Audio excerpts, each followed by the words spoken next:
Do you trust Lee? Darby listens to an info dump from Lee.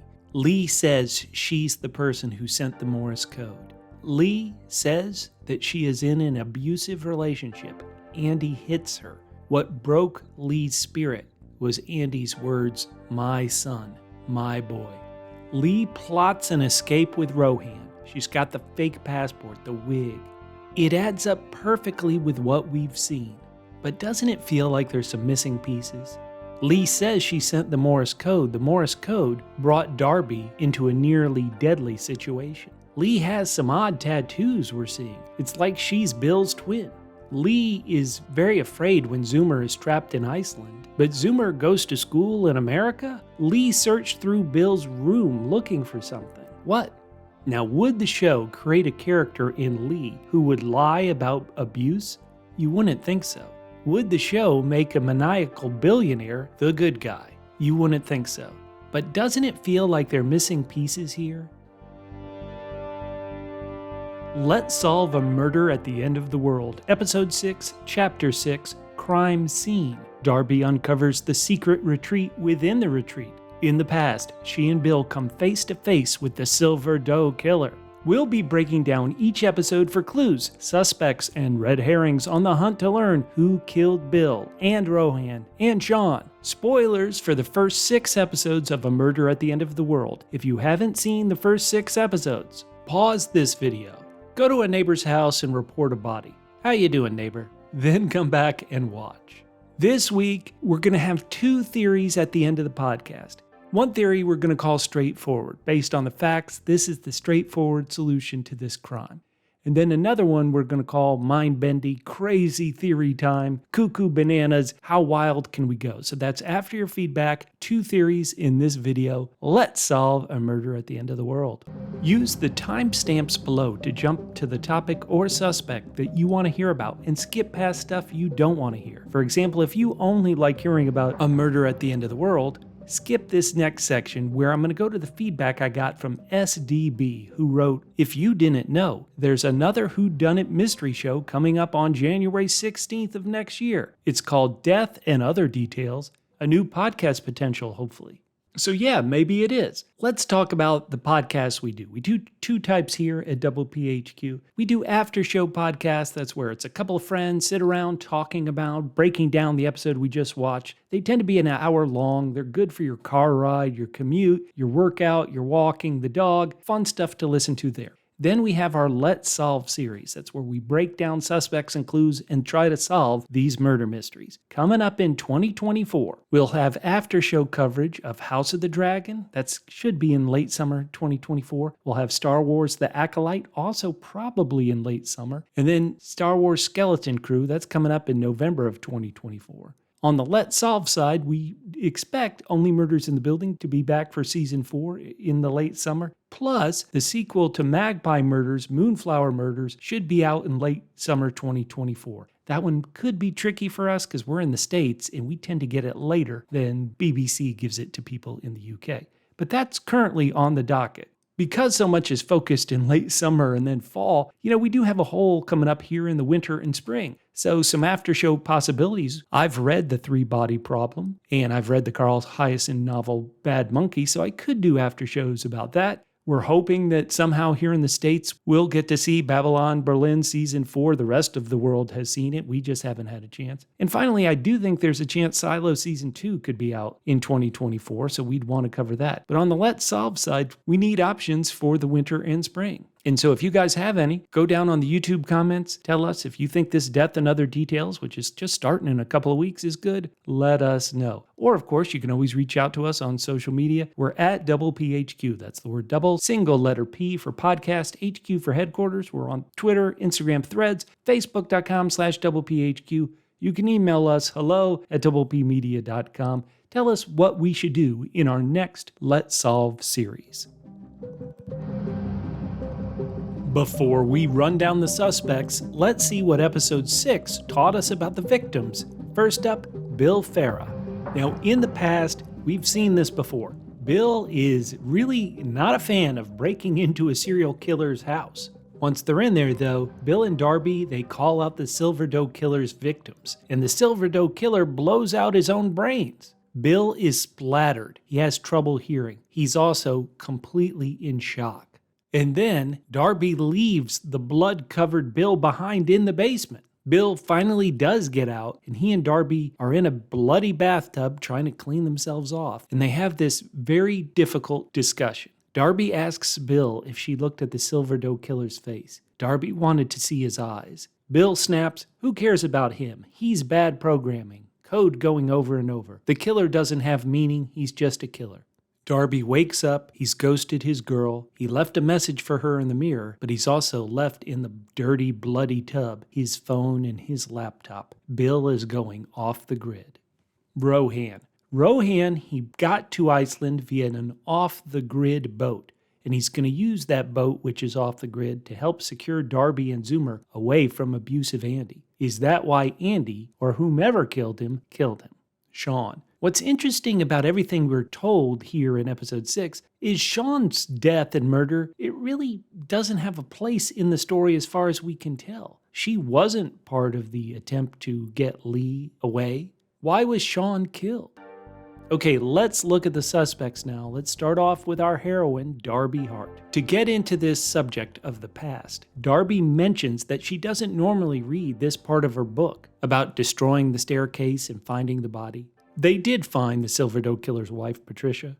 After the Silver Doe Killer commits suicide, Darby climbs over his dead, bloody body. She pulls out his driver's license. It's Frank Bell, Patricia's husband. Darby goes out into the sun. Again, she's left blood-covered Bill, who looks like he's in shock down in the basement.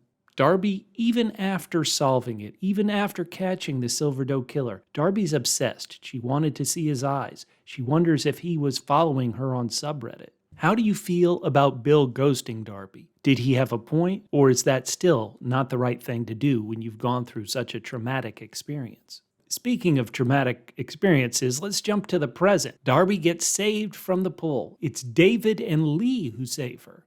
David goes to distract Andy. Darby confronts Lee, says, "I want to trust you, Lee, I really do." Do you guys feel like Lee has earned any trust, even after this speech? Darby comes to the thought she needs to go back to the crime scene in Bill's hotel room. Darby's book had several bloody prints on it. Is this a clue from Bill?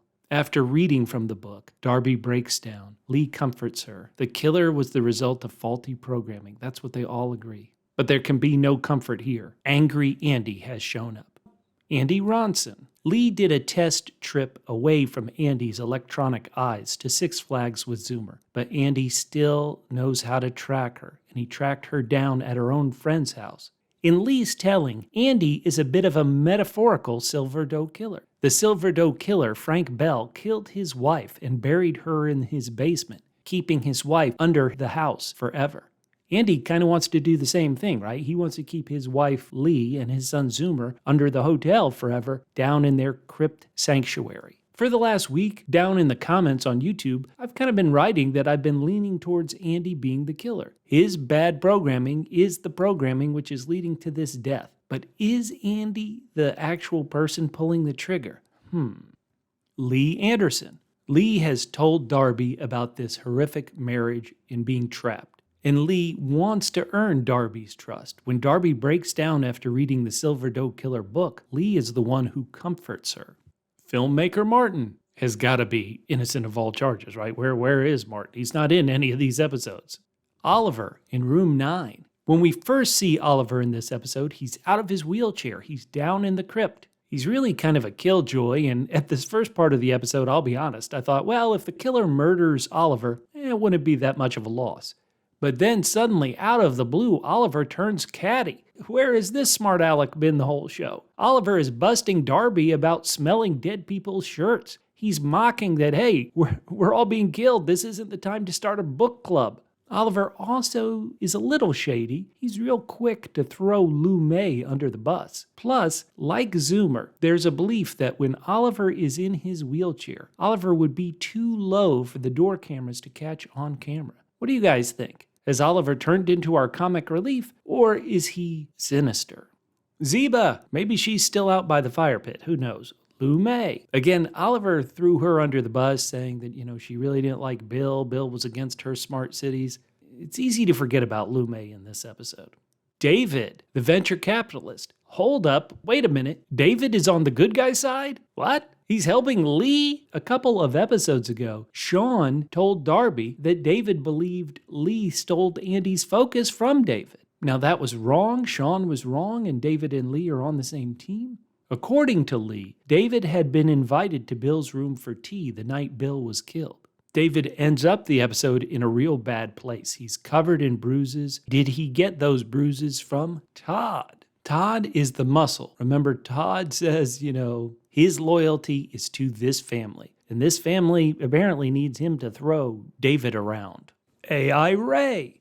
Now, there's a fun theory online on Reddit, actually, that when you see the door open and close in the hallway, it's because Bill is inviting Ray in, just like Darby had to invite Ray in the very first episode. Finally, let's get to Zoomer, but at this point, I'm not actually going to talk about Zoomer. We'll touch on that young whippersnapper in our theories portion at the end of the podcast. Now let's get to some of your feedback. We're going to start with this feedback from Chris. I should note, many people had similar feedback. Bill never actually died. No one suspects a dead man to be behind everything that is transpiring. And the fact that Bill said he was there for Lee, who we also now know has a wig and fake passport and ID, I think his death was staged by himself and Lee. Bill is actually behind all of this as a means to destroy Andy, who, Chris writes, we can imagine is Lee's original doxer. The two of them are going to escape together, perhaps even with Andy's money, but definitely with Zoomer. Dan wrote, it seems odd that they, meaning the killer, doesn't just kill Darby. Why not? We got a couple of feedbacks like this from Ella, who wrote, I'll be furious if this is a dream. And 671 Sun wrote, I will be really disappointed if this was all just in Darby's head and nobody was dead or killed. It would be such an easy way out, and I hope it won't be a snow globe ending. Ooh, for everybody old enough to know what a snow globe ending is, brilliant feedback there.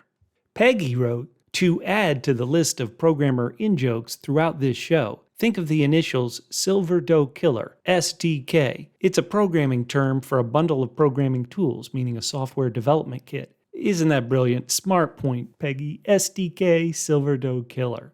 Brandon wrote, the reveal of the wig and the ID has proven one thing to me. This isn't the real Lee Andersen, but rather a woman who is pretending to be Lee. If you remember, the show said that Lee went into hiding a decade ago because she had been doxxed. Well, I don't think Lee ever actually came back out of hiding. She was killed and this imposter emerged. That's why Lee is always telling Darby to do all the hacking. This fake Lee doesn't know how to do it for herself. Bill was killed because he was able to figure out that this was a fake Lee and that the real one had been killed years ago. Ooh.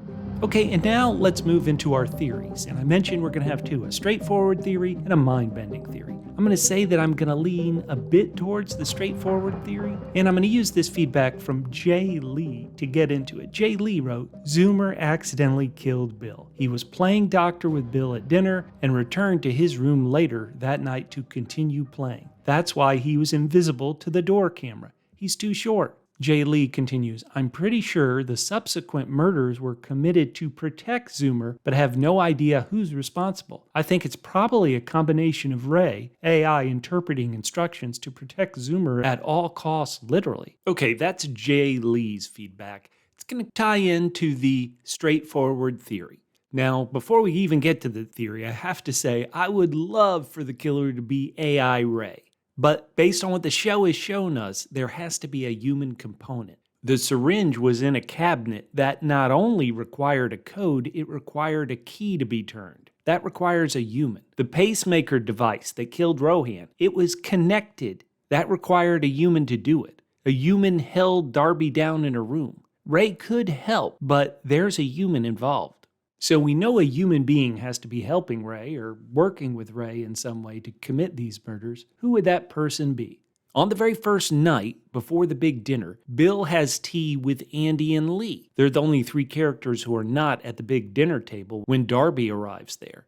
So you would assume it has to be those three having tea. What were they talking about? They were probably talking about Bill being Zoomer's father. Now remember, Lee is trapped in a loveless marriage to angry and possessive Andy, and they sound like they fight all the time. There's one character who hates it when Lee and Andy fight. That's Zoomer. Who entered Bill's room? Zoomer. Zoomer is short, and therefore he's not picked up by the door cameras. We know that you can go under the cameras because waiter Tomas bent down to leave something at Darby's door, and look, he wasn't on camera for a bit, so you can sneak under them. Now, I should point out that Sean knew how to blind the cameras, but I'm not sure we ever saw how that looked on the security cam footage that Darby had. If we did, I didn't catch it.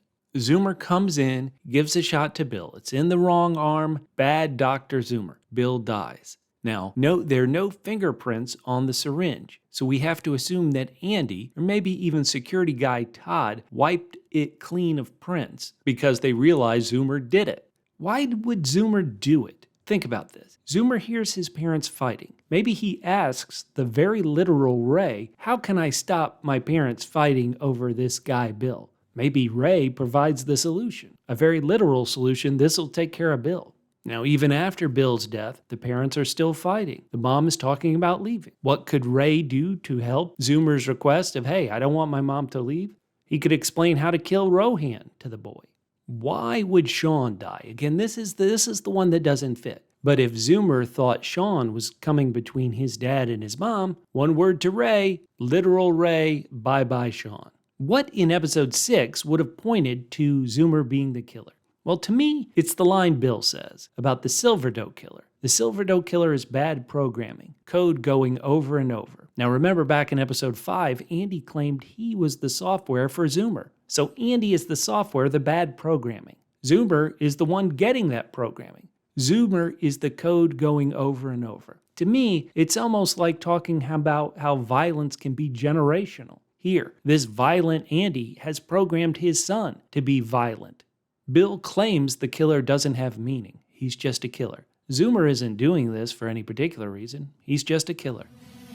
Okay, let's get to a mind-bending theory, and this also has a bit of feedback. It's from 117 Derek. Derek wrote, I believe Darby is mentally ill because of the incident in the past which she refuses to face. The present-day quote-unquote retreat is completely about healing Darby and getting her to face the past and reveal who the Silver Doe Killer is. Okay, Derek, that's Derek's thoughts. Now let's talk about some things you'll find on Reddit. When Darby goes to that infamous Ray's bar to meet Bill, what's on the TV? Well, Sean is on the TV. That's Sean the astronaut on the TV. There's also this character at the bar who many believe is Marius, the hotel manager, but with a beard and hair on his head. So there are all sorts of fun theories online.